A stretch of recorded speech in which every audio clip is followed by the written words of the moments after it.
Sir,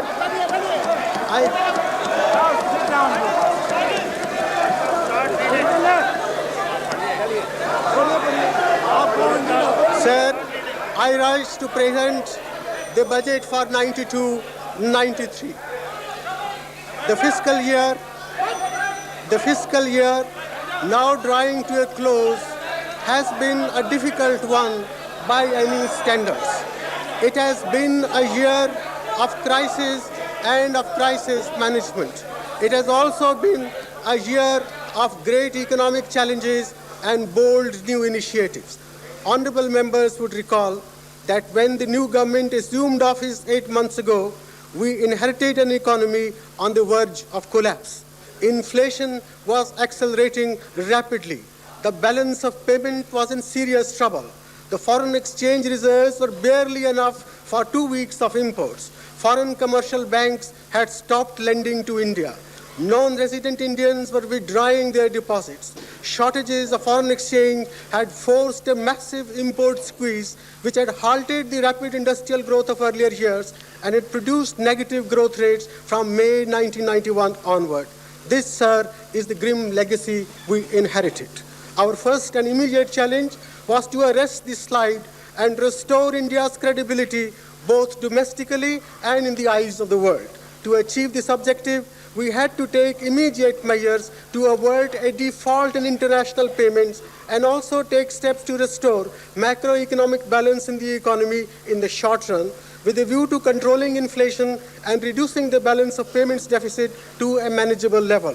Our medium-term objective was to place the economy back on the path of high and sustainable growth. The new government took several initiatives in pursuit of these objectives. We took emergency measures to prevent a default in external payments, which would have been highly disruptive. The previous government had already decided to use a part of the gold held by the Reserve Bank of India to mobilize temporary liquidity abroad. We did not consider it prudent to reverse this decision, but we promised to redeem the gold at the earliest opportunity, and, sir, we have kept our word. We began the process of restoring macroeconomic balance by seeking to reduce the fiscal deficit, which had grown very large in the previous years. We also embarked on a medium-term program of structural reform, including new initiatives in trade policy and industrial policy aimed at improving the efficiency, productivity, and international competitiveness of Indian industry. Our longer-term objective is to evolve a pattern of production which is labor-intensive and which generates larger employment opportunities in productive, higher income jobs and reduces the disparities in income and wealth between urban and rural areas. Production was bound to suffer in a year of crisis, and this has happened in 91-92. Agricultural production was below target in the Kharif season, but prospects for the Rabi crop look good. Industrial production suffered because of severe import compression and tight credit conditions. However, the infrastructure sectors, which are the foundations on which future industrial growth depends, have done well. Overall, I expect GDP growth in 91-92 to be around 2.5%. I expect a distinct improvement in 92-93 and a return to high growth in 93-94. However, this revival can be achieved only if we persevere unflinchingly with the process of stabilization and economic reform and restructuring begun in the current year. Sir, stabilization and structural adjustments are never painless or quick, especially when we are dealing with imbalances and structural rigidities which have built up over several years. It will take sustained effort over at least 3 years to bring the economy back to a path of rapid and sustainable growth. A firm commitment to austerity,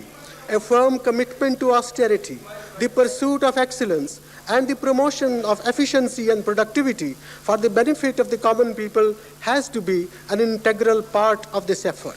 Given our limited resources, our people cannot afford to copy the soulless consumerism and the wasteful lifestyles of the affluent countries of the West. Conspicuous consumption has to be actively discouraged. The virtues of thrift have to be emphasized. The owners of wealth, as Gandhiji used to say, must learn to regard themselves as trustees of society.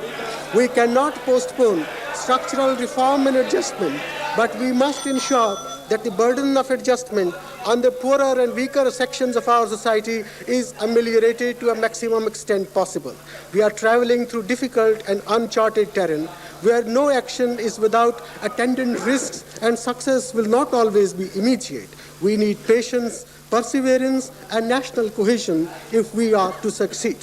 It has been alleged by some people that the reform program has been dictated by the IMF and the World Bank. We are founder members of these two institutions, and it is our right to borrow from them when we need assistance in support of our programs. As lenders, they are required to satisfy themselves about our capacity to repay loans, and this is where conditionality comes into the picture. All borrowing countries hold discussions with these institutions on the viability of the programs for which assistance is sought. We have also held such discussions. The extent of conditionality naturally depends on the amount and the type of assistance sought. However, I wish to state categorically that the conditions we have accepted reflect no more than the implementation of the reform program as outlined in my letters of intent sent to the IMF and the World Bank and are wholly consistent with our national interests. The bulk of the reform program is based on the election. The bulk of the reform program is based on the election manifesto of our party. There is no question of the government ever compromising our national interest, not to speak of our sovereignty. Sir, although the full fruits of our policies will take time to materialize, I am happy to report to this House that we have made substantial progress even in this short period of 8 months. We have achieved our most immediate objective of restoring India's credibility and pulling the economy back from the slide into financial chaos. Our foreign exchange reserves have been rebuilt to about rupees 11,000 crores. Non-resident Indians are no longer withdrawing their deposits. We have successfully concluded arrangements with multilateral financing institutions to obtain quick dispersing funds to support the balance of payments in the current year. Inflation remains a difficult problem and one to which we attach the highest priority because inflation hurts the poor and the fixed income earner most of all. Inflation was accelerating in June 1991 when our government came to power and the annual rate of inflation reached a peak of 16.7% in August 1991. Since then, the rate of inflation has come down to about 12%. But I am painfully conscious that this is still far too high. We are determined to bring inflation under control. We are determined to bring inflation under control.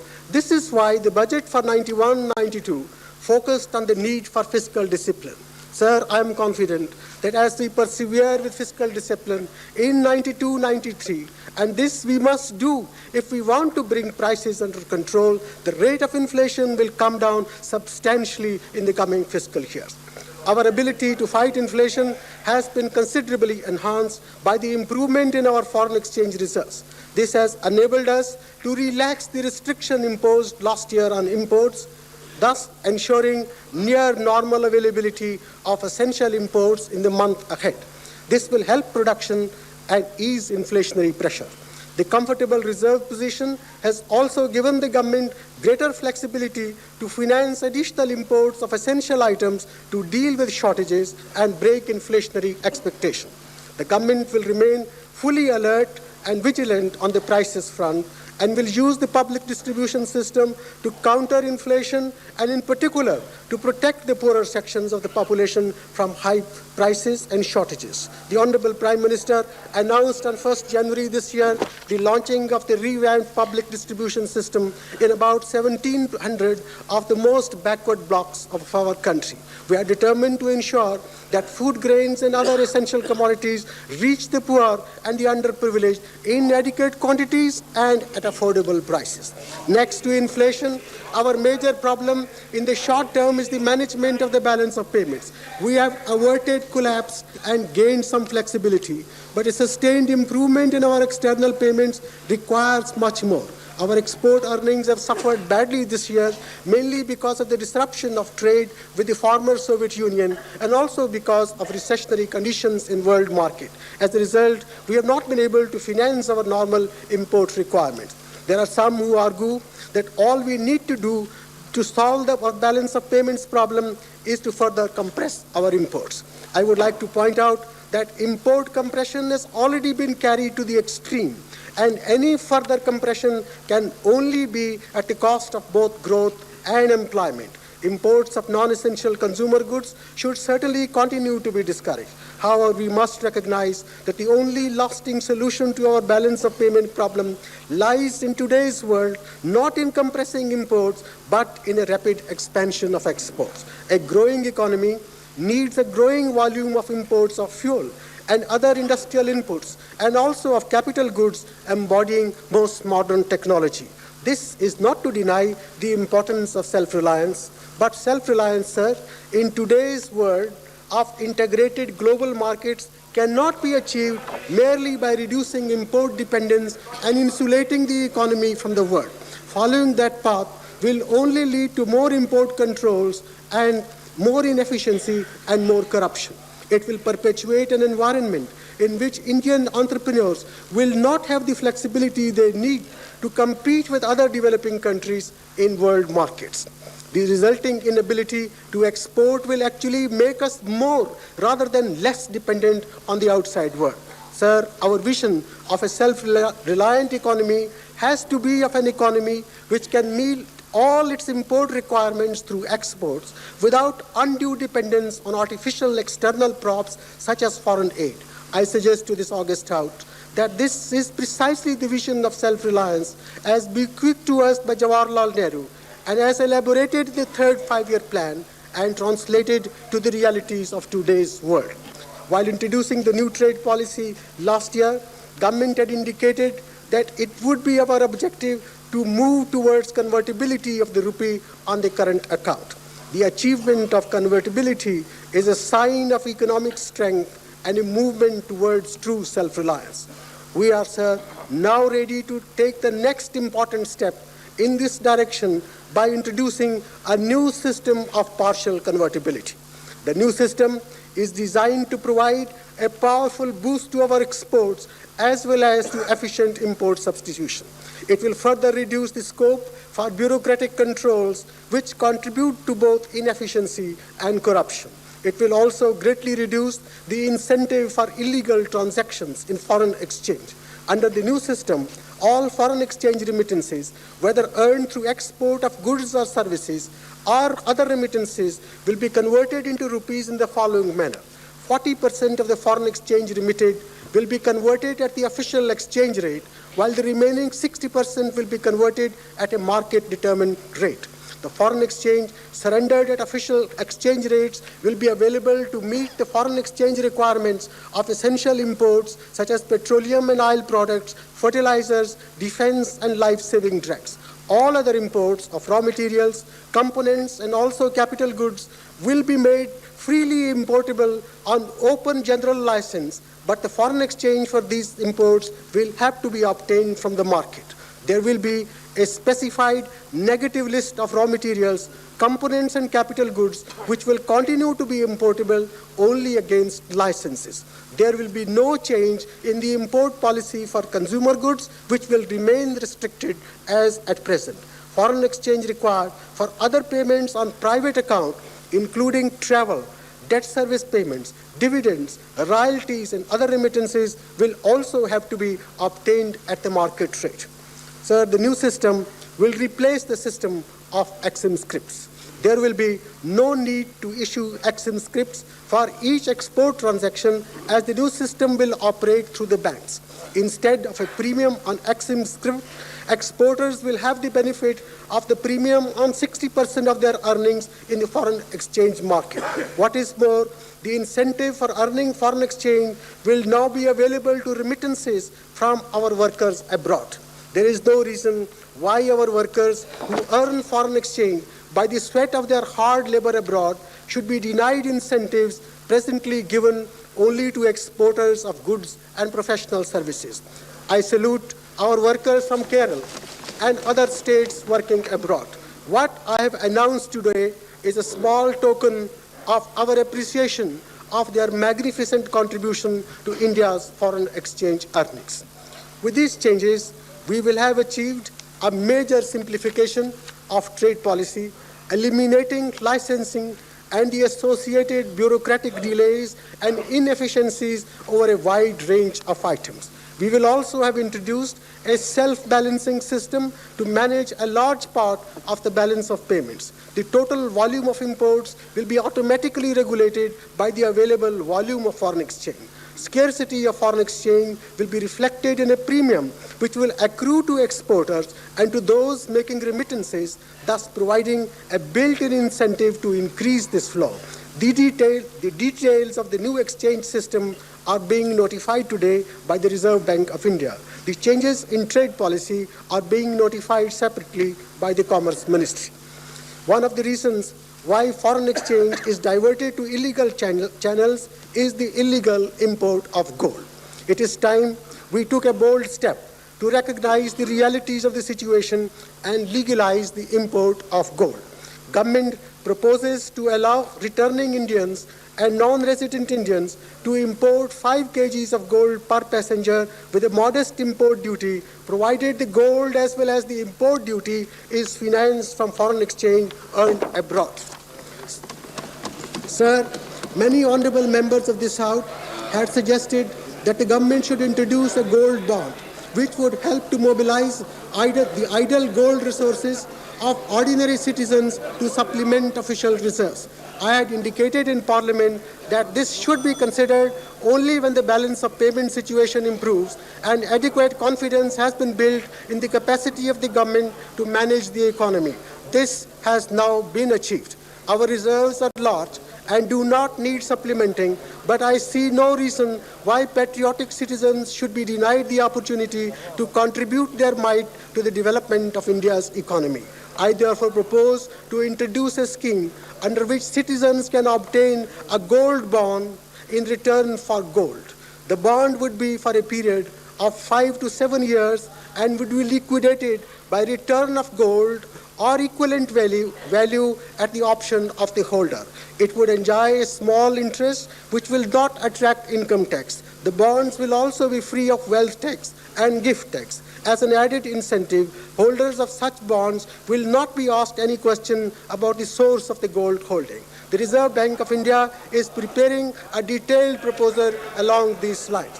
One of the initiatives of the new industrial policy is a new approach towards foreign investment, which can play a vital role in upgrading our technology level, integrating our industry into the global economy, and bringing in non-debt resources. The government proposes to actively encourage foreign investment in critical infrastructure sectors where capacities are inadequate and needs for investment are large. A policy to encourage private investment, including foreign investment in the power sector, has already been announced. Another area which is critical for our future development and for the management of our balance of payment is the hydrocarbon sector.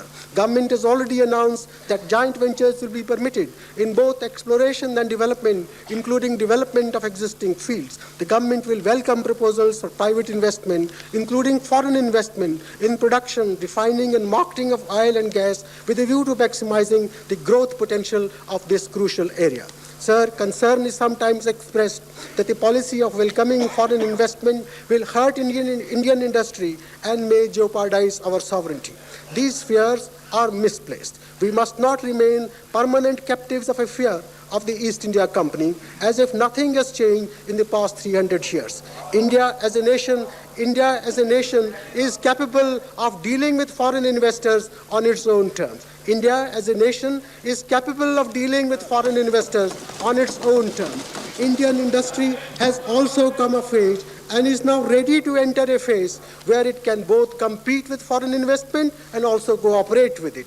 This is the trend all over the world, and we cannot afford to be left out. The House can rest assured, sir, that we have enough policy instruments at our disposal to ensure that enterprises with foreign equity will function in accordance with our national priorities.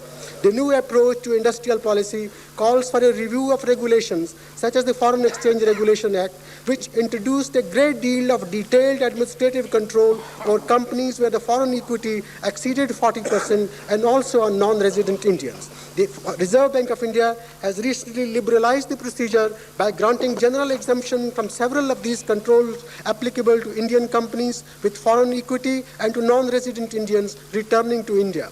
There are other restrictions which prevent Indian companies and Indian residents from entering into various types of commercial relations with companies abroad without prior approval. These provisions, in my view, are out of line with the needs of today's economy, where Indian businesses will have to deal extensively and with speed with their counterparts abroad, requiring expeditious decision-making. The government proposes to introduce comprehensive amendments to the Foreign Exchange Regulation Act to bring it in line with the requirements of the new policy.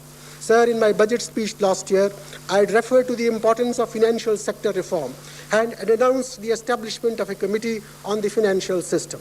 The Narsimham Committee had submitted its report, which has been tabled in Parliament. While commending the progress made by the banking system in several directions, the committee has drawn attention to serious problems posed by the deterioration in the financial health of the system because of low profitability, poor portfolio quality, and inadequate provisioning for bad debts. The committee has made comprehensive recommendations for reform covering all aspects of banking, including the introduction of better capital adequacy norm, better provisioning for bad debts, rationalization of the provisions for directed lending, and the associated interest rate structure. The thrust of the committee's recommendation is to move to a more efficient and competitive banking system, including a larger role for the private sector. Many of the recommendations can be implemented very quickly. Others need further consideration. The government proposes to implement the recommendations of the committee in a phased manner. As a first step in implementing the recommendations of the Narsimham Committee, the government has decided to begin a phased reduction in the statutory liquidity ratio, which at present locks up large quantities of bank funds in relatively low-yielding government securities. Accordingly, this statutory liquidity ratio on incremental domestic liabilities of the commercial bank is being reduced from 38.5% to 30% with effect from 1st April 92-93. This reduction is in line with the proposed reduction in the fiscal deficit, which will reduce the central government's need to borrow from commercial banks. It will release funds for banks to expand credit to agriculture and industry. The market borrowing of the states will not be affected. Steps are also being taken to develop an active market for government securities, which will make government less dependent on statutory borrowings from the banks in future. In view of the decline that has already taken place in the rate of inflation, it is possible to provide some relief in the interest rates charged by the banks on commercial advances. Honourable members will be pleased to know that the Reserve Bank of India is separately notifying a reduction in the floor level of interest rates on commercial advances by 1 percentage point. Financial sector reform also includes reform of the capital markets, which will increasingly play a vital role in mobilizing and allocating resources from the public. Several initiatives announced in my budget speech last year have since been implemented. The Securities and Exchange Board of India has now been established on a statutory basis. As we gain experience, additional powers will be given to this board to strengthen its capability. The government has also issued guidelines which will govern the operations of new private sector mutual funds. Government has also decided to give permission to companies with a good track record to issue convertible debentures or equity to investors abroad and to extend to these issues the same tax benefits as are available for offshore mutual funds. This will enable Indian companies to tap the large pool of equity funds available in the world capital markets. We will also consider ways of allowing reputable foreign investors, such as pension funds, to invest in our capital markets with suitable mechanisms to ensure that it does not in any way threaten loss of management control. The role of the controller of capital issues in the finance ministry needs to be reviewed, especially in the context of new emerging industrial and financial scenario. The practice of government control over capital issues, as well as over pricing of issues, has lost its relevance in the changed world of today. It is therefore proposed to do away with government control over capital issues, including premium taxation. Companies will be allowed to approach the market directly, provided the issues are in conformity with the published guidelines relating to disclosure and other matters relating to investor protection. Government proposes to bring the necessary legislation to implement this decision. Sir, in presenting the budget for 1991-92, I had announced the government's intention to establish a national renewal fund with the objective of ensuring that the costs of technological change and modernization do not fall too heavily on the workers. This fund was intended to provide a social safety net which would protect the workers from the adverse consequence of technological change. The government has now established the fund. The fund will provide assistance to cover the cost of retraining and redeployment of labor as a result of modernization and restructuring, and also provide compensation to labor affected by restructuring of an industrial units. Government also proposes to approach multilateral financial institutions to meet part of the requirement for the National Renewal Fund. I expect that about rupees 1,000 crores would be available from the International Development Association to be used for social safety net schemes under the fund, including special schemes for the unorganized sector workers. In this context, we would work out a scheme to upgrade the technology of India's handicrafts, which employ a very large number of people in the decentralized sector. Honorable members may rest assured that our government is firmly resolved to protect the interests of labor while dealing with the problems of industrial sickness and structural reform. Sir, agriculture is the foundation of our national prosperity, and no strategy of economic development can succeed in our country if it does not ensure rapid growth of production and employment in agriculture. Nor can we hope to provide the sufficient jobs for our growing rural labor force unless we can transform the economy of our rural areas. This calls for a multi-pronged strategy involving effective implementation of land reforms, large investments in irrigation and drainage, improvement in water management system, control of land degradation, strengthening of the credit system, and improvements in agriculture, extension, and research. Much of this effort has to be made by the state governments. Since agriculture is a state subject, it is our hope that state governments will give these issues the highest priority. The Centre, on its part, is firmly committed to continued funding and revamping of the various poverty alleviation schemes, which are a major element in our development strategy. Special attention needs to be paid to supporting innovative ideas for generating income and employment in rural areas through support to various types of agribusiness. As an experimental measure, government proposes to set up a small farmers agri-business consortium as an autonomous corporate entity funded by the Reserve Bank of India, NABARD, and the Industrial Development Bank of India. The consortium will include representation from various development boards dealing with individual crops and public sector corporations dealing with agriculture and agro-industries, private sector companies, banks, scientific organizations, and farmers' association. The consortium will function on the principles of economic efficiency, environmental soundness, and social equity, and will organize 12 major projects in 92-93 in different parts of the country based on a mix of enterprises with active participation by state governments and farm families. The program will be expanded as we gain experience. We must begin a new chapter in our agricultural history where farm enterprises yield not only more food but more productive jobs and higher income in rural areas. Sir, I now turn to the revised estimates for 91-92. Sir, our major macroeconomic objective in 91-92 was to reduce the fiscal deficit in order to restore macroeconomic balance in the economy. I am happy to inform this august House that we have succeeded in this objective. The budget estimates for 91-92 provided for a total expenditure of rupees 1,13,422 crores. Unlike in the past, when revised estimates of expenditure invariably showed substantial increases over budget estimate, this year they are marginally lower by rupees 320 crores. On the revenue side, there has been a large shortfall of rupees 3,760 crores in customs revenue, owing to the severe import compression during most of the year. But this has been partially offset by higher realization from excise duties and income tax, so that the shortfall in gross tax revenue is only rupees 1,869 crores. The non-tax revenues and capital receipts are significantly higher. As a result, total receipts are estimated at rupees 1,06,070 crores, which is higher than the budget estimate of rupees 1,05,703 crores.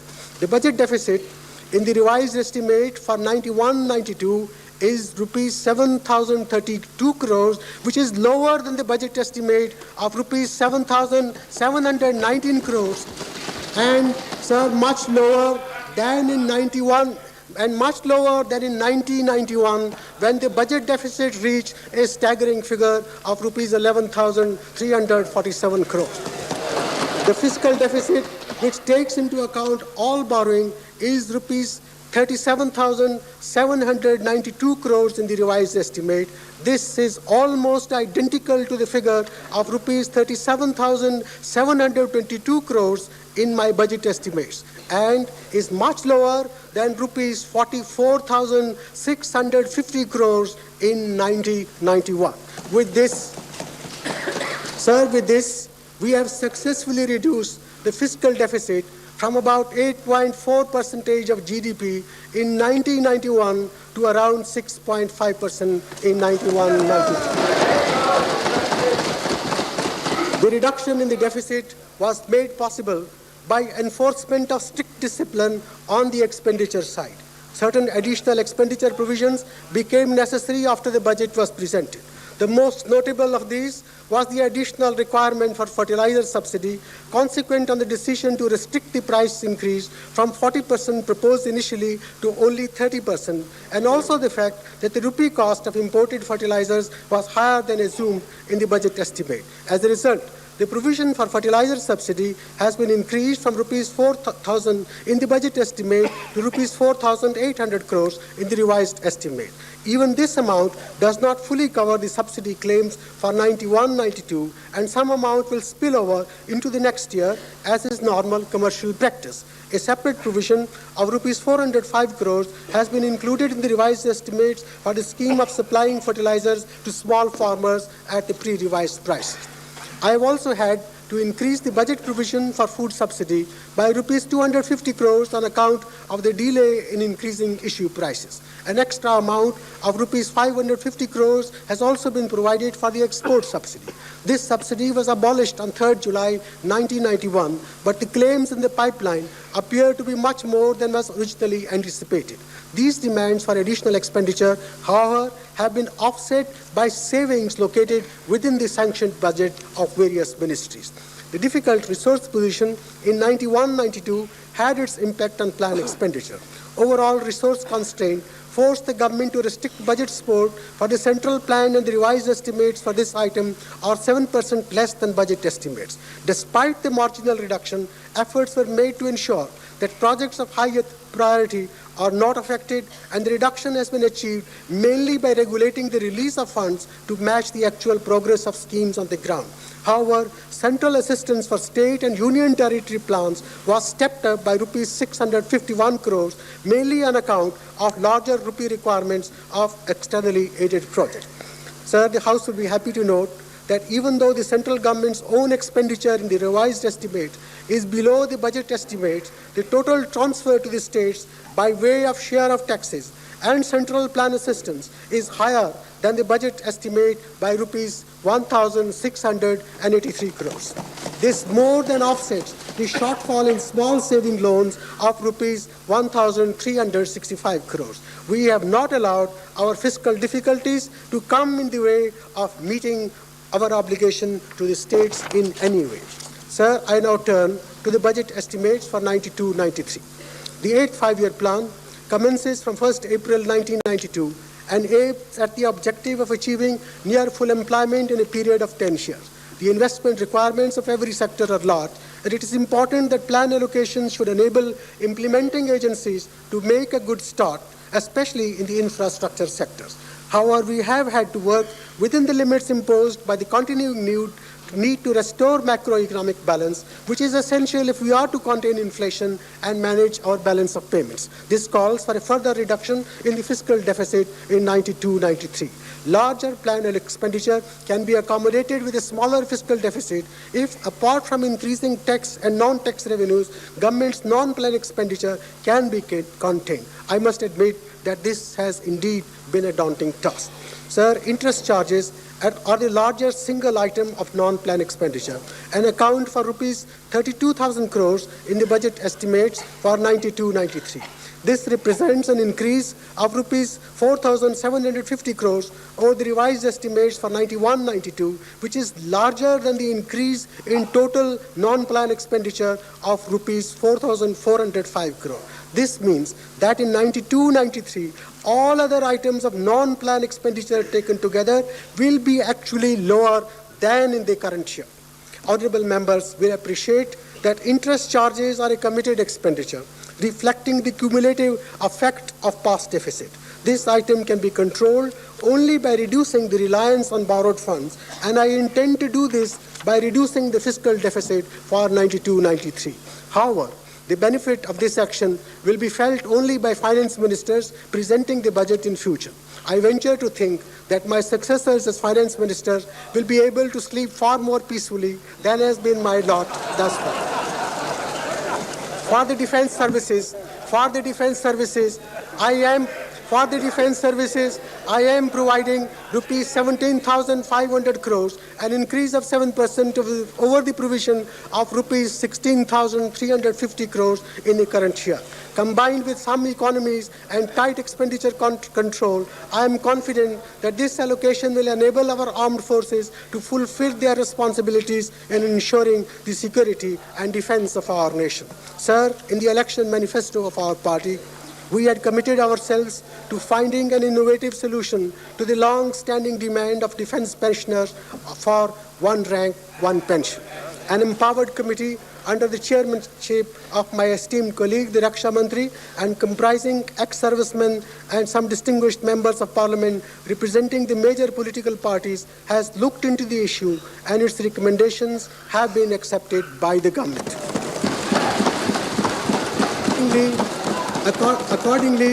Accordingly, government has sanctioned ad hoc increase in the pension rates applicable to defense personnel. This decision, effective from 1st January 92, will benefit over 6 lakh armed forces pensioners of all ranks, of whom over 2 lakhs are Jawan, some of whom retired after 1st January 1986. Government has also ordered grant of ex gratia family pension to the families of deceased reservists not in receipt of family pension. These benefits will entail an expenditure of over rupees 120 crores per annum at current rates of dearness release. Allocation of rupees 2,500 crores on this account, which should be sufficient for the normal requirements of the system. The revamped public distribution system being implemented in 1,700 backward blocks will require an additional allocation of rupees 250 crores on account of the additional subsidy and also the cost of constructing a large number of godowns with a capacity of 3 lakh tons. The allocation for these items will be augmented in the course of the year to meet the requirements fully. Sir, this brings me to the fertilizer subsidy, which has grown into the largest single subsidy in our system. There is no doubt that fertilizer is an essential ingredient for agricultural production, and agricultural development is vital not only for the nation's economic growth, but also to ensure rising levels of income and employment in rural areas. In 1980-81, the fertilizer subsidy was 12% of the total allocation in the central and state plans taken together for agriculture, rural development, special area programs, and irrigation and flood control. It, however, increased to 33% in 91-92. A parliamentary committee is currently looking into the whole issue of fertilizer pricing and subsidy, including alternatives for restructuring the subsidies. I therefore propose to wait for the report of this committee and take a view on this matter later in the year. Taking all factors into account, I am making a provision of rupees 5,000 crores for fertilizer subsidy in 92-93. Other items of non-plan expenditure have been tightly constrained in the allocation provided to keep the fiscal deficit within manageable levels. I have requested my colleagues in all ministries to review the expenditure control system in their ministries to ensure that every possible step is taken to enforce economy so that the provisions being made in the budget estimates are not exceeded. As in the past 2 years, in the budget estimates for 92-93 also, no separate provision is being made for the additional dearness allowance installments that may become payable in that year. All ministries will be expected to absorb the additional expenditure on this account within their approved budget provisions. With these provisions, the total allocation for non-plan expenditure stands at rupees 84,475 crores, higher by rupees 4,405 crores compared to the revised estimates for 91-92. But then, sir, as I mentioned earlier, the increase in interest expenditure alone is rupees 4,750 crores. Honorable members would appreciate that the large requirements for interest and subsidies make it difficult to reduce non-plan expenditure further, and this limits the extent to which the budget can support plan expenditure. Nevertheless, I have tried to provide adequately for all the critical areas of plan expenditure. Central assistance for the plans of states and union territories is being stepped up from rupees 14,710 crores in the budget estimates for 91-92 to rupees 16,111 crores in 92-93. This increase of rupees 1,401 crores coupled with an increase of rupees 2,237 crores in the state's share of taxes, even at the existing levels of taxation, should enable the states to substantially increase the allocation for the various plan programs. The total central plan outlay for 92-93 has been fixed at rupees 48,407 crores. This is based on budgetary support for the plan of rupees 18,501 crores and a contribution of rupees 29,906 crores from internal and extra budgetary resources of the various undertakings and enterprises. The internal and extra budgetary resources fortunately show a sharp increase of 25% over the current year's level, and this is critical to achieve the substantial increase in the planned outlays of the various infrastructure sector. Thus, the outlay for the railways stands increased from rupees 5,325 crores in the current year's budget estimate to rupees 5,700 crores in the next year's plan. Shipping from rupees 617 crores to 1,222 crores. Civil aviation from rupees 433 to rupees 1,036 crores. Telecommunications from rupees 3,203 crores to rupees 4,500 crores. And fertilizers from rupees 411 crores to rupees 1,234 crores. The outlay for power has been fixed at rupees 6,411 crores and for petroleum at rupees 6,054 crores. Sir, the allocation for rural development program in the budget is rupees 2,610 crores, which is somewhat lower than the budget estimate of 1991, though it is higher than the revised estimate. This, however, represents only part of the total effort we are making in support of the weaker sections in our rural areas. The government is deeply conscious of its special responsibility to protect the poorer sections of our society, especially in rural areas, from the burden that would otherwise be forced upon them as the economy goes through the process of macroeconomic stabilization and economic restructuring. It is therefore proposed to earmark an additional allocation of rupees 500 crores from the corpus of the National Renewal Fund for Employment Generation Scheme to supplement the normal employment generation through the Jawahar Rozgar Yojana, particularly in those areas where the pressure for such employment is seen to be more than in earlier years. The additional allocation of food grains through the public distribution system in the 1,700 most backward blocks at a subsidized rate is another important step for protecting these vulnerable sections of society from the pressure on prices. Taking the proposed additional allocations on these accounts, together with the planned provision in the budget, the total allocation to rural development would show a substantial increase over the current year. The planned outlay for the Vital Family Welfare Program has been stepped up from rupees 749 crores in the current year to rupees 1,000 crores next year, reflecting our government's firm commitment to tackle the population problem. The outlay for the programs of the Ministry of Welfare has also been increased from rupees 479 crores to rupees 530 crores, reflecting fully our government's commitment to the protection of the weaker sections of society. Despite severe resource constraints, most of the other sectors which are largely dependent on budgetary support for their planned outlays have been provided at least the same order of budget support as in the current year. I would have liked to provide more, but we have to live within the constraint of available resources. I would particularly like to point out that we must give up the past practice of judging the quality of our plan effort simply by the increase in the outlays provided for in the budget. Our resources are scarce, and there is a vast unexploited potential for improving the productivity of available resource use. There has to be much tighter scrutiny of various claims on resources and much greater emphasis on how to get more out of available existing resources. We cannot simply spend our way into prosperity. Gross tax receipts at existing rates of taxation are estimated next year at rupees 75,541 crores compared to rupees 67,300 crores in the current year's revised estimates. The state's shares of taxes is placed at rupees 18,492 crores, showing an increase of rupees 1,293 crores over the current year's revised estimates. Non-tax revenues next year show an increase of rupees 2,689 crores over the current year's revised estimate. This includes rupees 416 crores of deferred dividends from the railways.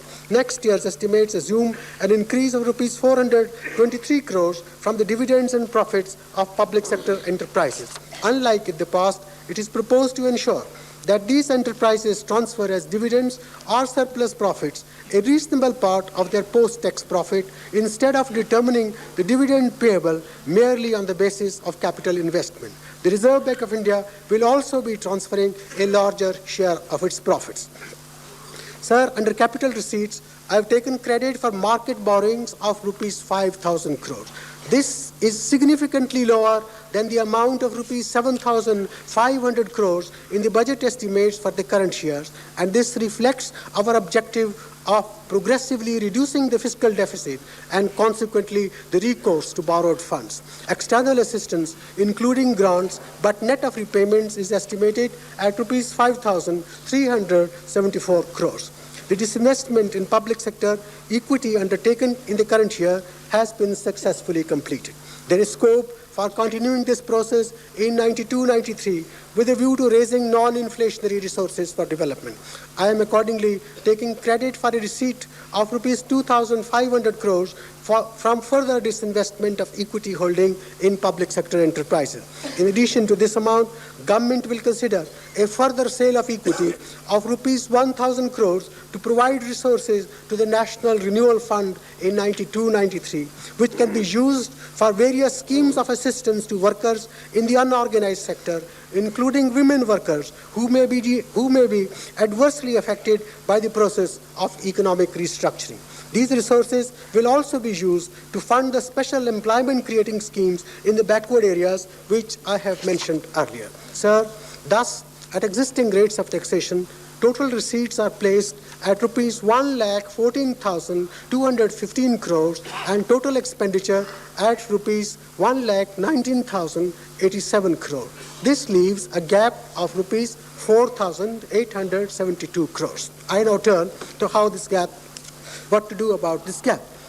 While presenting the budget last year, I drew attention to the need for a comprehensive reform of both the direct and indirect tax system and had explained that lack of time had made it difficult to do as much as I would have liked in this regard. Subsequently, the government set up a tax reforms committee under the chairmanship of Dr. Raja J. Chelia. The committee has since submitted its interim report.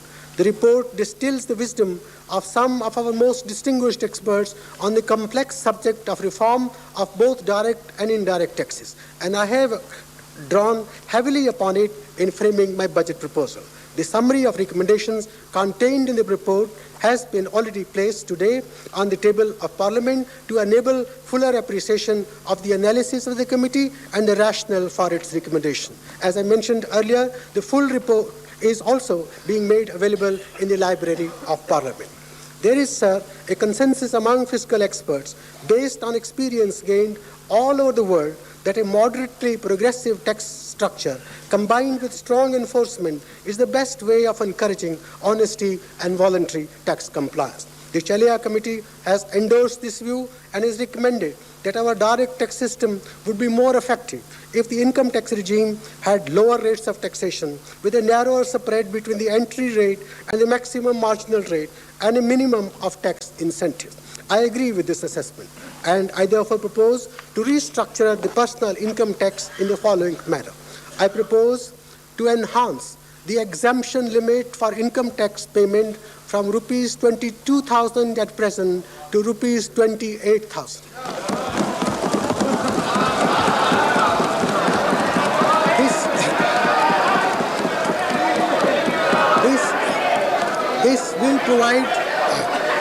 This will provide substantial relief. This will provide substantial relief to the taxpayers.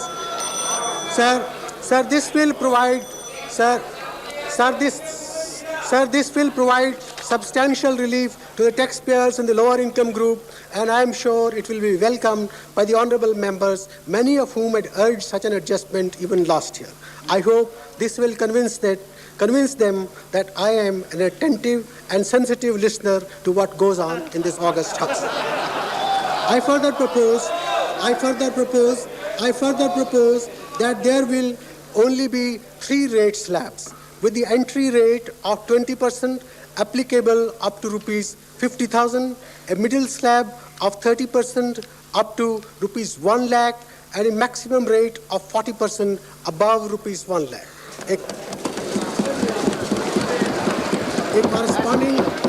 A corresponding revision is also being made in the case of specified Hindu undivided family. Because of the severe resource constraint, I am, however, compelled to retain the surcharge at 12% for 1 more year, but this will be payable only by those whose income exceeds rupees 1 lakh. Sir, with the reduction in tax rates, a number of tax exemptions which conferred large benefits on higher income payers are no longer justified. I therefore propose to abolish the deductions under Section 80L, Section 80CCA, and Section 80CCB of the Income Tax Act. The computation of income from house property is also being rationalized in respect of certain deductions presently being allowed. The provision under Section 88, which provides for tax rebate in respect of specified savings such as life insurance, provident funds, etc., will, however, continue, as these are normally availed of by fixed salary earners. In fact, I propose to widen its scope by including within its purview contribution to the pension funds set up by the National Housing Bank and by the mutual funds. I am also providing that those who wish to continue contributing to the savings schemes which until now qualified for deductions under Section 80CCA and 80CCB can get tax rebate under Section 88 of the Income Tax Act. Sir, it is said that the child is the father of man, but some of our taxpayers have converted children into tax shelters for their fathers. The tax law provides for clubbing of income. The tax law provides for clubbing of income from gifts given by parents, but this does not apply to other income, including income from other gifted assets, and the practice of cross-gifting is widely used to evade clubbing. The Chalia Committee has recommended that in order to plug this loophole, which accounts for a substantial leakage of revenue, the income of a minor child should be clubbed with that of the parent. There is merit in this suggestion, and I propose to accept it. Recognizing, however, the existence of a number of child prodigies, especially child artists in our country, I propose to exclude their professional income, as also any wage income of minors, from the purview of such clubbing. The practice of clubbing the income of minor children with that of the parent for tax purposes is vogue in a number of countries. The revenue loss on account of the restructuring of income tax rates, as traditionally estimated, will be rupees 1,500 crores. However, this will be offset by the proposed abridgment in the concessions and tax exemptions and the change in the tax treatment of minors' income. If, as I expect, lower tax rates will lead to better tax compliance, there will be a net revenue gain, even though it is not possible to quantify it. If taxpayers cooperate with me and revenue earnings go up significantly, I propose to reward the taxpayer with a further cut in income tax rates. The ball is now in their court. In a country with a population of over 800 million, hardly 7 million persons pay income and corporate tax.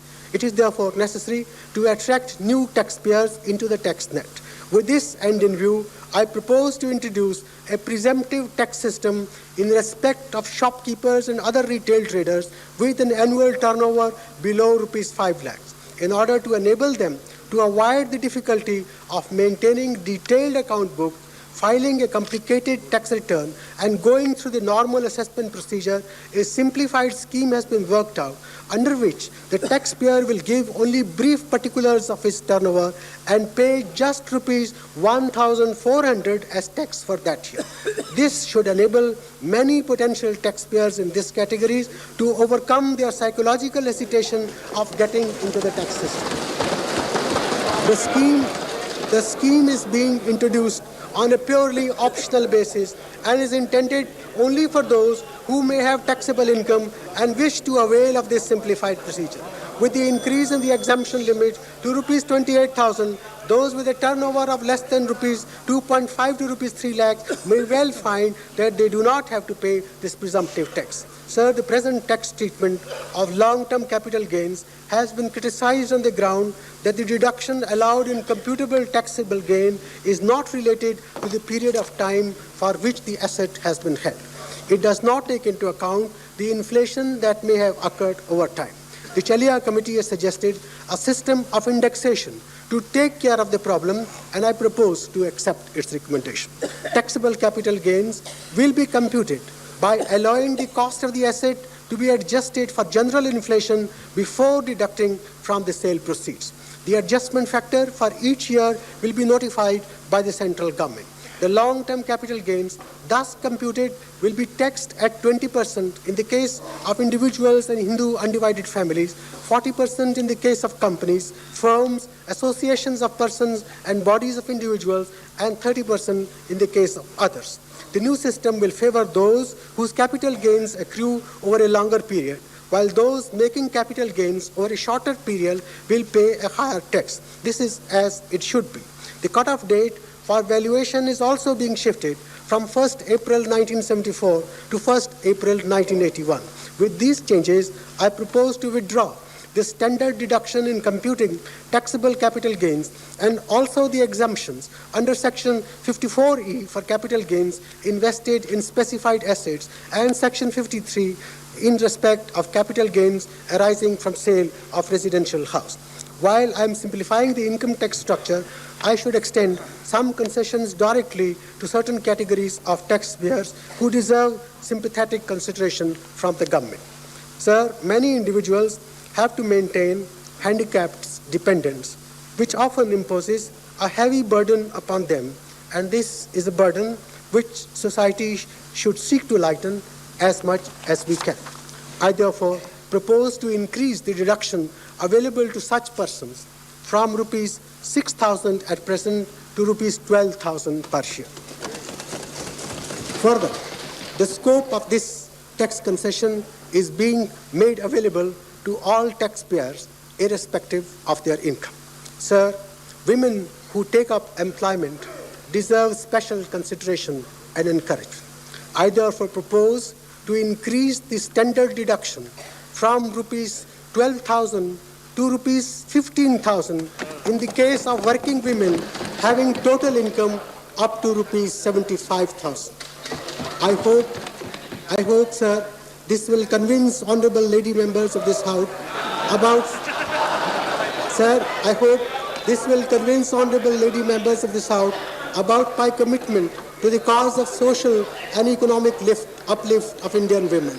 The only quid pro quo I expect from them is to defend my budget regardless of their party affiliation.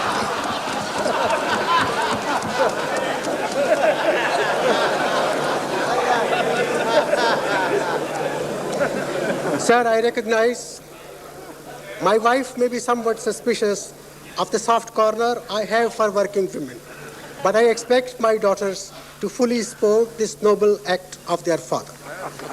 Taking note of the financial difficulties often encountered by persons in old age, and as a token of my regard for such senior citizens, I propose to give a tax rebate of 10% on the net tax payable by persons who have completed 65 years of age and whose gross total income is below rupees 50,000. Sir, having regard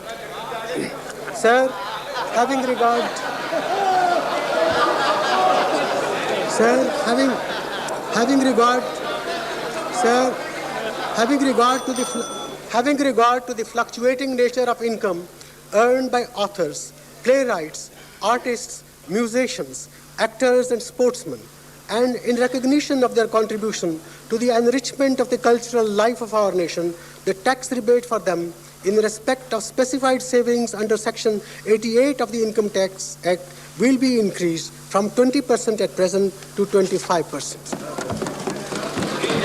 Sir, the victims of the Bhopal gas disaster are to get compensation on the basis of the Supreme Court judgment.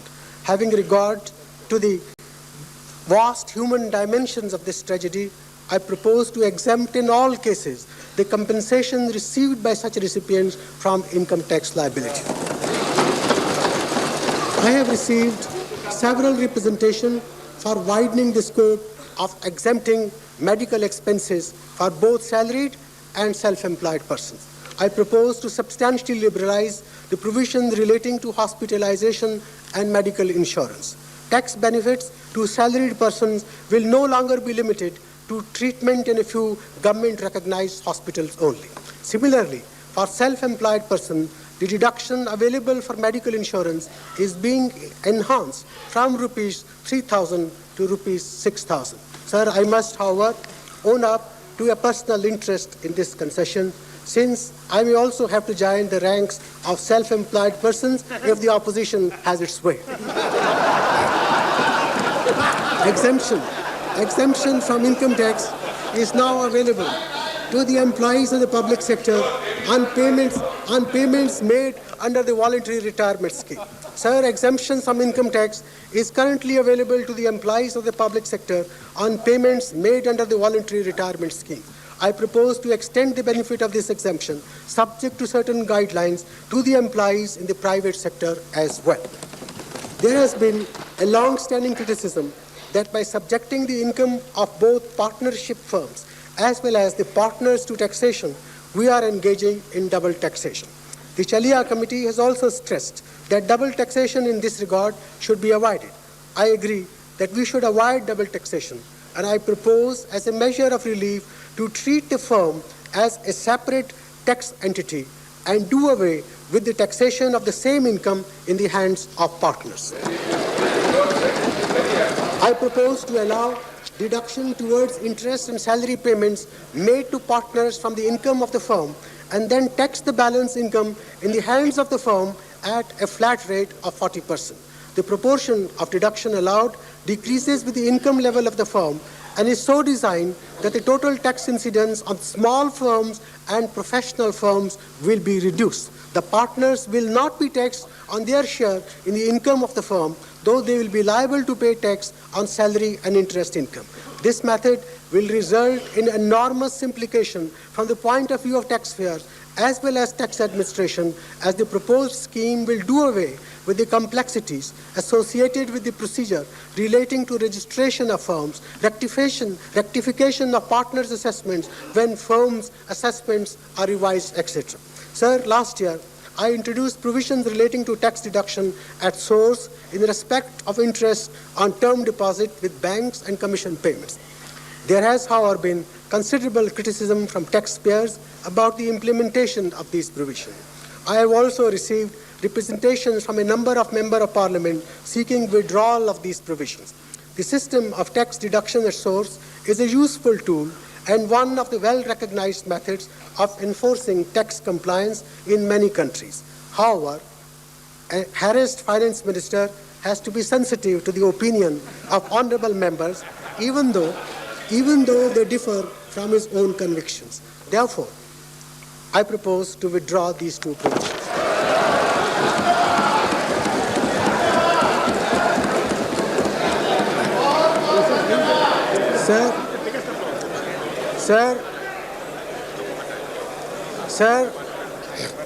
Sir, the Wealth Tax Act 1957, the Wealth Tax Act 1957 has far too many exemptions, making its administration enormously complicated.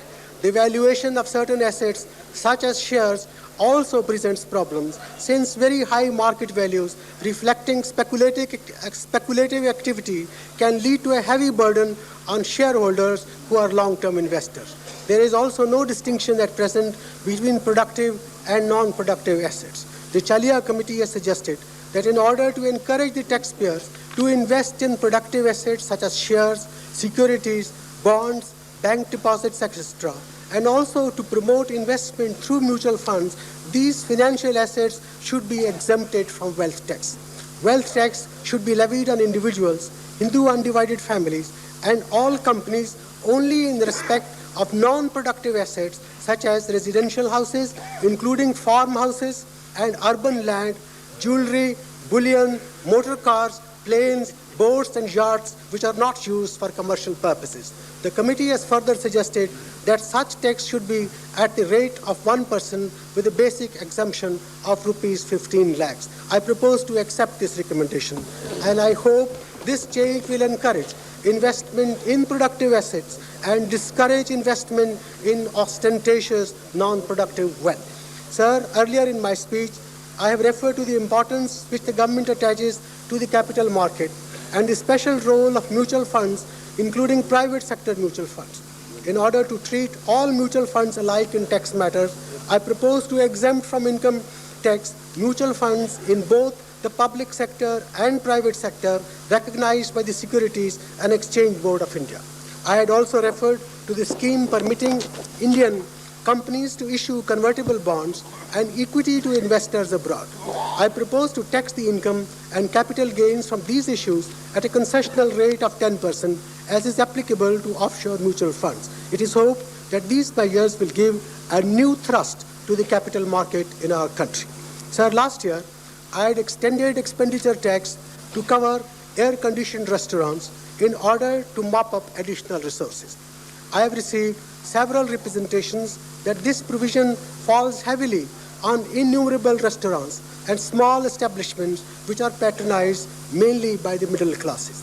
It has been suggested that air conditioning in restaurants, unlike in homes, is no longer a luxury item for the rich. The largest number of such complaints have come from Bombay. Having lived in Bombay for 2.5 years, I have special regard for the citizens of that great city. Sir, this has been further reinforced by their voting behavior in the recent election to the municipal corporation.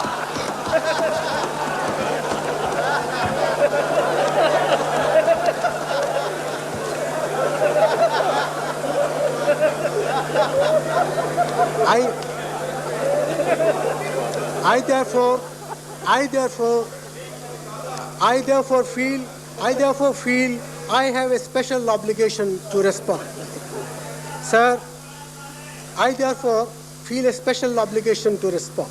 I therefore propose to withdraw this levy as far as the restaurants are concerned. I therefore propose to withdraw this levy as far as the restaurants are concerned. Let it be known that voting Congress aye is both good politics and good economics.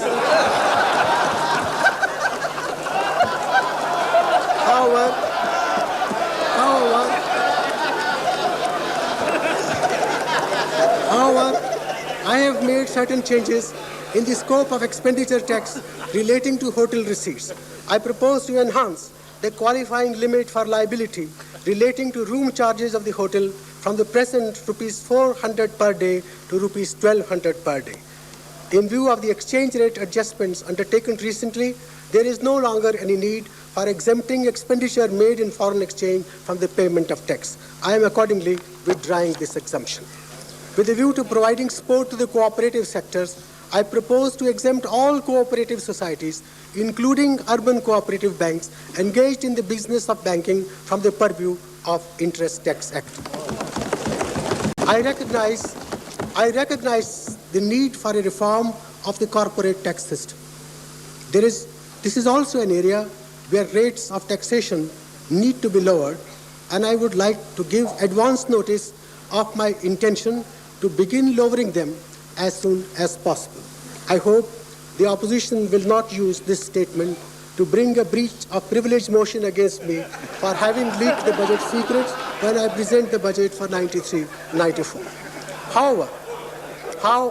However, as the detailed recommendations of the Chalia Committee on the Corporate Taxation are yet to be received, I propose to defer major restructuring in this area until I have received its recommendations. Accordingly, for the present, there will be no change in the rate structure as well as the rate of surcharge. In this budget, I propose to make just two changes. Ordinarily, depreciation and investment allowance carried forward from earlier years is set off against the current income.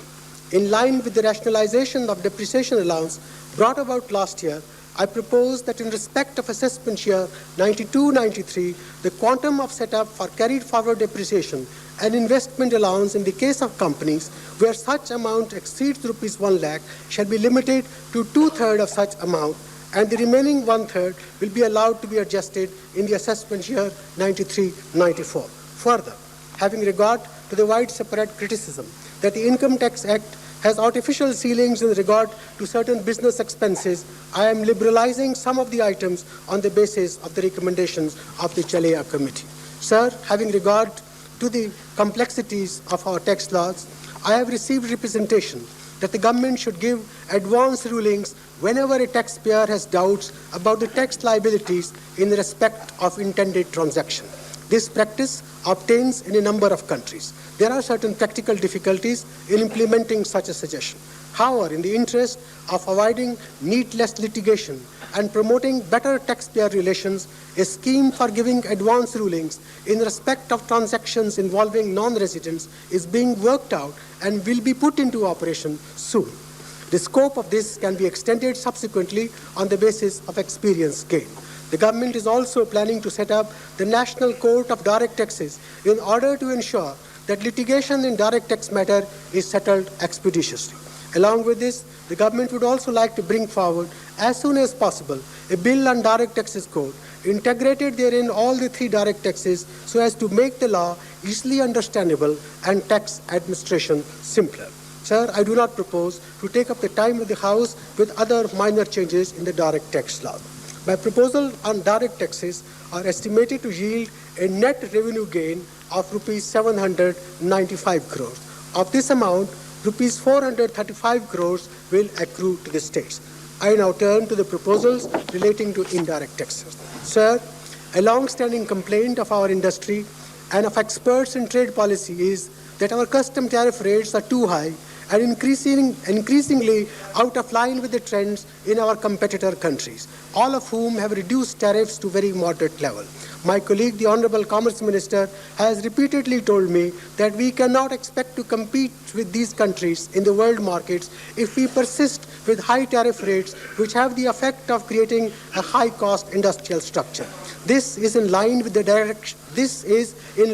directions I had indicated in my budget speech last year. The Chalia Committee, which was asked to look into all aspects of customs duty, has recommended reduction in the general level of tariffs, a reduction in the dispersion of the tariff rates, and a rationalization of the system with abolition of numerous end-use exemptions and concessions. The committee has also rightly suggested that the process of reform should be gradual so as to moderate the impact of the adjustment, both in terms of possible revenue loss and the pace at which domestic industry is exposed to competition. I propose to act on these recommendations by making a substantial start in this budget on reforming the customs tariff structure. Last year, sir, I had begun the process of reducing import duties by lowering the ad valorem rates of basic plus auxiliary duties of custom to a maximum of 150%. I now propose to lower the peak tariff level further by reducing the basic plus auxiliary rates of import duties, inclusive of specific duties, to a maximum of 110%, with the exception of passenger baggage and alcoholic beverages. The loss of revenue on account of this proposal, as traditionally estimated, is rupees 1,700 crores, though I feel it could be much lower in practice. My next proposal relates to the duty on capital goods. The general duty on capital goods, including project imports, is currently at 80%, which is below the peak rate of 110%. However, there is a good case for giving priority to reducing the duty on capital goods because the high duty on capital goods constitutes a permanent increase in the cost of production for the life of the units. In order to encourage new investment in export-oriented industries, we should move to a lower duty rate on capital goods at an accelerated rate. I therefore propose to reduce the duty rate on project imports and general machinery from 80% to 60%. In the case of capital goods, including project imports for the electronics industry, I propose to reduce the import duties from 60 to 50%. In relation to capital goods for projects of coal mining and crude petroleum refining, I propose a deeper reduction in the import duty, prescribing a uniform rate of 30%. In the case of power projects, the present concessional duty rate of 30 or 40% is being rationalized to a uniform rate of 30%. I also propose to reduce the import duty on other capital goods currently attracting duty above 80% by 10 percentage points. The existing concession in the duty rates available to the components of specified machinery, enabling those items to be imported at rates below the rates applicable to the machinery, is proposed to be continued. These changes will not adversely affect the competitive position of the Indian capital goods industry, especially in view of the exchange rate adjustment affected last year. These proposals involve a loss of revenue of about 840 crores. In view of the reduction of tariff peaks, I have also taken the opportunity to remove some of the end-use notifications for concessional duty imports. In this process of rationalization, some duties may go up marginally. However, in view of the overall reduction of duty rates, industry should be able to absorb such marginal increases. In my budget last year, I had proposed certain rationalization of the rates of auxiliary duty of custom. I propose to further rationalize the auxiliary duty structure by reducing the number of duty slabs to 4. The loss of revenue on this account is estimated at rupees 125 crore. Sir, agriculture is the bedrock on which our economic development depends, and the vital inputs for this sector have always been accorded a preferential tax treatment. In line with this principle, I propose to reduce the duty rate on 15 specified pesticides from 110% at present to 75% by adding them to the list of pesticides eligible for this concession. I also propose to reduce the import duty on 2 pesticides intermediate from the present level of 120 to 65%. So also, I propose to exempt 3 specified pesticide intermediates completely from excise duties. These proposals involve a revenue loss of about 8 crore. Sir, successful agricultural development calls for injection of new seeds, which can increase productivity, and imported seeds and planting materials can help in this process. I therefore propose to fully exempt from import duties oil seeds, seeds of vegetables, flowers and ornamental plants, tubers and bulbs of flowers, cuttings or saplings of flower plants, and seeds of fruit plants and pulses for the purpose of sowing and planting. In order to ensure efficient transplanting of seedling, I also propose to reduce the import duties on rice transplanters from 80 to 40%. Sir, the petrochemical industry suffers from high duty rates on certain basic feedstocks, which are the building block of industry. There is a case for duty reduction and rationalization in this area. I therefore propose to reduce the import duty on propylene from 120 to 80%, on butadiene from 55 to 40%, and on benzene from 40 to 25%. I also propose a uniform import duty of 40% for ethyl benzene and styrene, which are essential inputs for the manufacture of polystyrene. Similarly, I propose to reduce import duty on certain specified feedstock which find use in the manufacture of polyethylene from 120% to 40%. The loss of revenue on account of the proposal would be around 26 crore. As a measure of relief to the asbestos cement industry, which serves the housing, water supply and irrigation sector, I propose to reduce the import duties on asbestos fiber from 90% to 70%. The proposal involves a loss of revenue of about rupees 18 crore. Sir, films in our country have become an important vehicle of national integration. I have therefore to worry about the economic health of this important industry. In order to give relief to the film industry, which is facing increasing competition from cable television and video, I propose to reduce the import duty on unexposed color negatives of cinematograph film by 20 percentage points from the existing value. The loss of revenue involved in the proposal is rupees 8 crore. I propose to reduce the import duties on specified items of machinery required by the manufacture of fly ash and phosphogypsum bricks and building component as a concession to WB, which does not mean World Bank, it means West Bengal.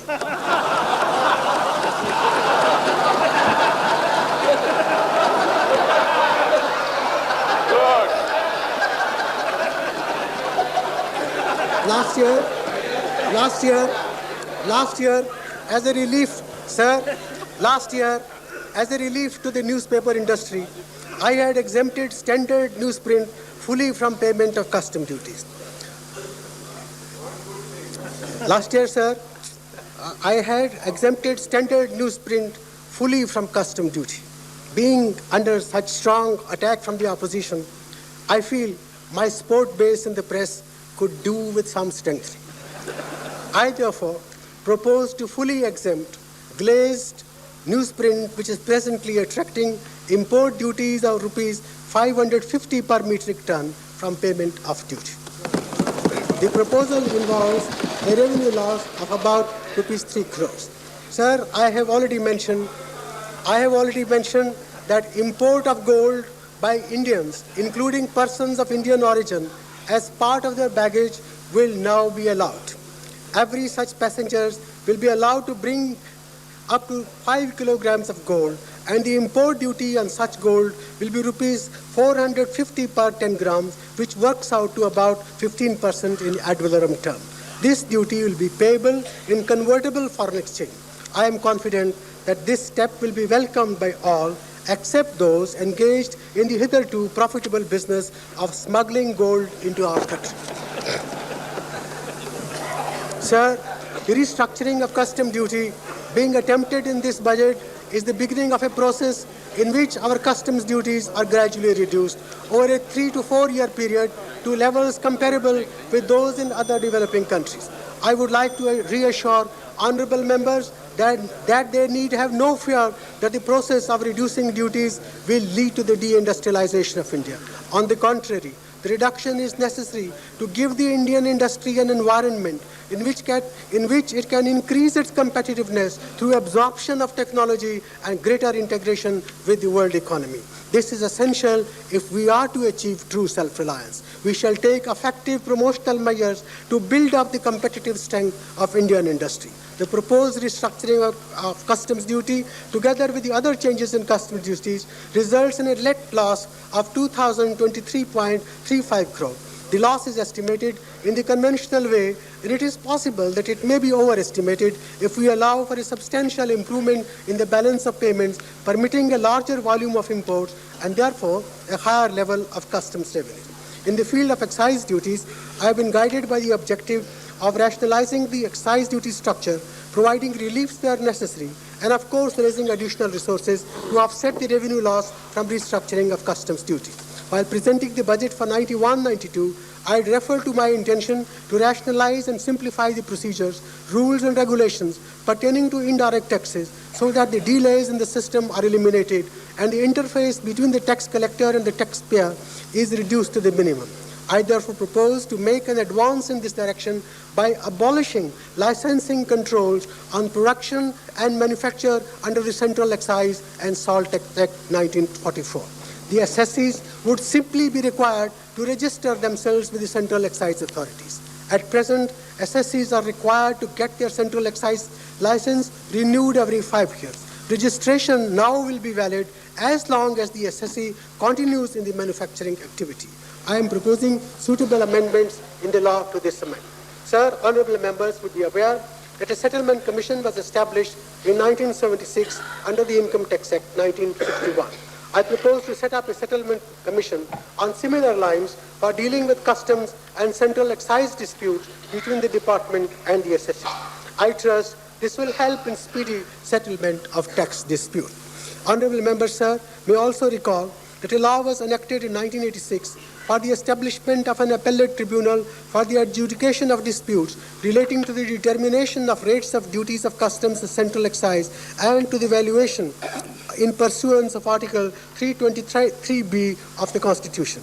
Due to unavoidable reason, the tribunal could not be established. I therefore propose to introduce legislation to suitably amend the Customs and Central Excise Revenue Appellate Tribunal Act 86 and set up the tribunal. Sir, the housing sector is important both socially and for employment generation, and as such deserves special treatment. I propose to fully exempt from excise duty bricks and tiles having a minimum content of 25% of red mud, which is a waste product of the aluminium industry. I also propose to fully exempt lightweight concrete building blocks from excise duty. Further, I propose to reduce the excise duty on prefabricated buildings from 15% to 5%. I also propose to fully exempt doors and windows made of plastic, iron and steel, which incidentally would conserve our dwindling forest cover. Further, I propose to exempt completely panel doors which are currently attracting 30% excise duty and about which I had received large number of representations from honorable members. These proposals involve a revenue loss of about rupees 4 crores. Sir, the glass container industry has been going through a lean period. I propose to reduce excise duty on glass containers from 40% to 30%. The excise duty on glass containers manufactured by semi-automatic process and mouth-blown process will also be reduced from the existing level of 30% and 15% to 20 and 10% respectively. The proposals involve a revenue loss of rupees 30 crore. Sir, at present, there is a wide dispersion of duty rates among various sectors of the textile industry. My primary aim in this sector is to simplify and rationalize the tariff structure and to reduce the duty differential between the various textile fibers and yarn. I propose to rationalize and restructure the excise duty on cotton yarn and cellulosic spun yarn. On cotton yarn, I propose to reduce the multiplicity of rates by having only 5 duty slabs. Excise duty on cellulosic spun yarn is also being similarly rationalized by having only 3 slabs. I also propose to raise the basic excise duty on viscose fiber from rupees 10.50 to rupees 12 per kg, on viscose filament yarn from rupees 12 to rupees 15 per kg, and on acrylic fiber from rupees 9.24 to rupees 12 per kg. The duty rates on polyester blended yarn are also being rationalized. Rags and synthetic waste are both raw materials for the shoddy woolen industry. I propose to equate the import duty incidence on both at 110%. With a view to raising the revenue from additional excise duties, the proceeds of which go to the states, I propose to increase the duty on processed cotton fabric by restructuring the duty slab. Several units in the nylon and polyester filament yarn industry are passing through difficult time. As a measure of relief, I therefore propose to reduce the excise duty on nylon filament yarn from rupees 63 to rupees 55 per kg, and also to reduce the import duty on caprolactam from 80% to 50%. I also propose to reduce the excise duty on polyester filament yarn from rupees 70 to rupees 62 per kg. Sir, to promote the use of jute by the handloom sector, I propose to fully exempt jute yarn in hanks from the payment of excise duty. Similarly, jute products manufactured in rural areas by registered cooperative societies, women's cooperatives, are also proposed to be fully exempted from excise duty. Sir, as a measure of relief to the silk industry, I propose to reduce the import duty on raw silk from 55% to 30%. The package of proposals relating to the textile industries involve a revenue reduction of about rupees 25 crores. Sir, I would now like to take up the proposal for rationalization and additional revenue mobilization. At present, excise duty is levied on ad valorem basis on some commodities and at specific rates on others. Over the years, for administrative reasons, ad valorem duties have been steadily replaced by specific rates or ad valorem cum specific rates. Ad valorem duties are preferable to specific duties as they ensure buoyancy in revenues on account of increase in prices, and the Chalia Committee has recommended switching over to ad valorem rates for a number of commodities. It has also recommended that where specific rates are retained, the same should be revised every year, taking into account the price inflation. I propose to make a modest beginning by switching over to the ad valorem mode of levy wherever it is feasible. In respect of major non-ferrous metals, namely copper, lead, and zinc, and products thereof, I propose to fix a uniform ad valorem duty of 10% in the place of existing specific rates of duty. As regards iron and steel, the excise duty on primary and semi-finished forms thereof is generally charged at specific rates of duties. For administrative reason, I propose to retain the specific rates of excise duties on items like ingots and certain rolled products like bars, rods, etc., other than of stainless steel. In respect of these products, I propose to raise the existing rates, which are presently between rupees 300 and 1800 per metric ton, to rates between rupees 400 and rupees 2000 per metric ton. However, in respect of iron forging and other steel products, I propose to prescribe a uniform excise duty of 10%. The proposal involves a revenue gain of about rupees 400 crores. In my budget speech last year, sir, I had mentioned that every finance minister has to do his bit to curb smoking, which is injurious to health. This injury to health is continuing, and I would be failing in my duty if I did not make one more attempt to use the fiscal instrument in this worthy cause. While I do not propose to increase the duty on non-filter cigarettes of less than 60 millimeters in length, the duties on all other cigarettes are being raised by rupees 30 to rupees 100 per thousand, depending on the length. The gain in revenue from the proposal is of the order of rupees 325 crores. Sir, I propose to increase the excise duty on certain plastic resins, namely polystyrene, low-density polyethylene, high-density polyethylene, and polypropylene from 30 to 40%. The revenue gain from this proposal is rupees 165 crores. Watches attract a very low rate of duty of 5%, which is out of line with the general duty structure. I propose to raise the rate to 10%. The revenue gain from the proposal is estimated to be rupees 12 crores. I propose to increase the excise duty on cement from rupees 215 to rupees 290 per metric ton. The excise duty on cement produced in mini cement plants will also go up from rupees 90 to rupees 160 per metric ton, thus maintaining the existing duty differential of rupees 125 per metric ton in favor of mini cement plant. However, I propose to reduce the duty on white cement from 40 to 35% to bring the incidence closer to that on ordinary cement. The estimated revenue gain from these proposals is rupees 376 crores. Sir, I propose to raise the excise duties on paints from the existing level of 15 and 30% to 20 and 35% respectively. The revenue gain on account of this proposal is estimated to be rupees 35 crores. I propose to increase the excise duty on organic surface active agents from 25 to 30%. The proposal would yield an additional revenue of rupees 50 crores. At present, two-wheelers, such as motorcycles and scooters, attract excise duties in slabs of 10%, 15%, 20%, 25%, and 30%, depending upon the engine capacity. I propose to rationalize the duty structure by levying a uniform duty of 15% on all two-wheelers of engine capacity up to 75 cc and 25% on all others whose engine capacity exceeds 75 cc. I also propose to increase the excise excise duty on light commercial vehicles from 10% to 15%. The proposals involve a revenue gain of rupees 80 crores. I propose to increase the excise duty on cocoa and cocoa-based preparation from 15 to 25%. The proposal involves a revenue gain of rupees 24 crores. I propose to increase the excise duty on wires and cable by 5 percentage points from the present level. The additional revenue from the proposal is expected to be of the order of rupees 60 crores. I also propose to revise upward the existing specific rates of excise duty on tires, tubes, and flaps. However, I propose to reduce the duty on moped tires from rupees 30 at present to rupees 25 per tire. The proposal involves a revenue gain of rupees 40 crores.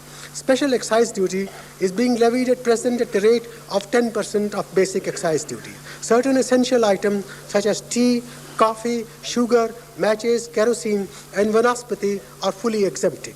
In addition, high-speed diesel and two-wheelers attract special excise duty at 5%.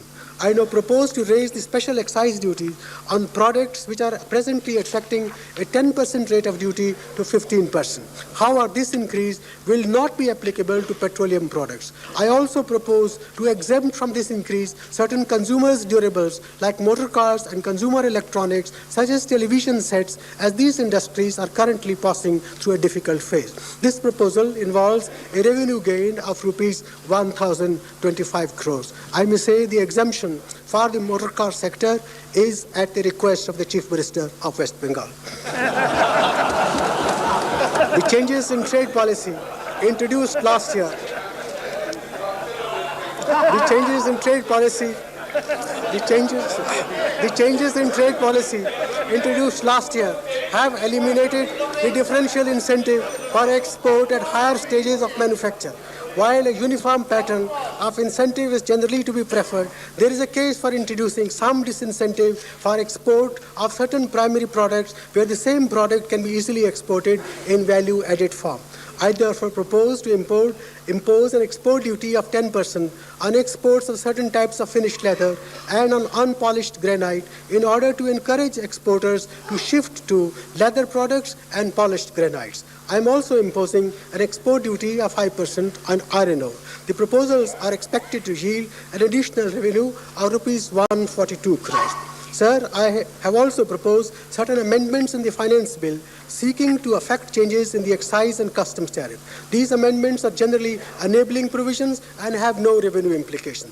Besides, there are proposals for amendment of some of the existing notification. In order to save the time of the House, I do not propose to recount them.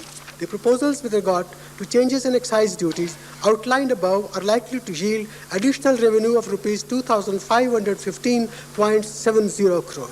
The concessions and relief announced aggregate to rupees 304.80 crores. Out of the net additional shareable revenue from excise duties of rupees 2,210.9 crores, the centre's share would be rupees 1,146.53 crores and the state's share rupees 1,064.37 crores. S will gain as much as rupees 1,064.37 crores. Copies of notification giving effect to the changes in customs and excise duties effective from 1st March 92 will be laid on the table of the House in due course. Taking direct and indirect taxes together, the changes I have proposed are expected to result in a net revenue loss of rupees 517 crores to the centre, while the states will gain rupees 1,500 crores. Consequently, the estimated year-end budget deficit of the centre for 92-93 will be rupees 5,389 crores, and the fiscal deficit for that year will be 34,408 crores. Sir, our nation will remain eternally grateful to Jawaharlal Nehru for his vision and insistence that the social and economic transformation of India had to take place in the framework of an open society committed to parliamentary democracy and the rule of law. India's development is of tremendous significance for the future of the entire developing world. To realize our development potential, we have to unshackle the human spirit of creativity, idealism, adventure, and enterprise that our people possess in abundant measures. We have to harness all our latent resources for a second industrial revolution and a second agricultural revolution. Our economy, polity, and society have to be made extraordinarily resilient and alert if we are to take full advantage of the opportunities and to minimize the risks associated with the increasing globalization of economic processes. We have to accept the need for restructuring and reform if we are to avoid an increasing marginalization of India's in the evolving world economy. The economic policy changes brought about by our government under the inspiring leadership of Prime Minister Narasimha Rao in the last 8 months are inspired by this vision. Sir, our party is an inheritor of great traditions of national service. True to this heritage, we commit ourselves to providing a firm and purposeful sense of direction to the reform process so that this ancient land of India regains its glory and rightful place in the comity of nation. This budget represents a contribution to the successful implementation of this great national enterprise of building an India free from the fear of war, want, and exploitation, an India worthy of the dreams of the founding fathers of our republic. We shall pay any price, bear any burden, make any sacrifice to realize those dreams. India is on the move again. We shall make the future happen. Sir, I have come to the end of my labor. Tonight, I feel like going to the theatre. Let the assassins be informed. I am prepared to meet their onslaughts. As the poet said, "Sarfaroshi ki tamanna ab hamare dil mein hai, dekhna hai zor kitna bazuye qaatil mein hai." Sir, I commend the budget to this August House.